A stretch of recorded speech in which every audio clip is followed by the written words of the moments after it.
तुमची महिमा लय भारी।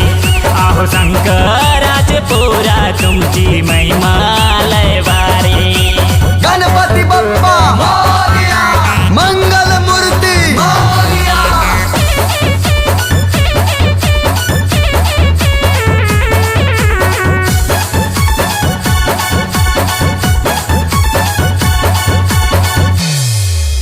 बाहेरचं काय ठेवू नको देवा, आई बनवले मोदक मेवा। बाहेरचं काय ठेवू नको देवा, आई बनवले मोदक मेवा। देवा तुमच्यावर मी आभारी आभारी। अहो शंकराचे पोरा तुमची महिमा लय भारी। अहो शंकराचे पोरा तुमची महिमा लय भारी। गणपती बाप्पा मोरया, मंगल मूर्ती मोरया।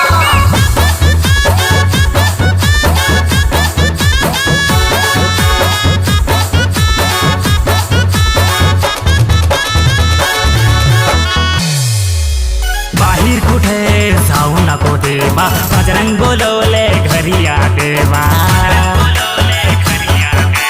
बाहेर कुठे जाऊ नको देवा, बजरंग बोलवले घरी या देवा।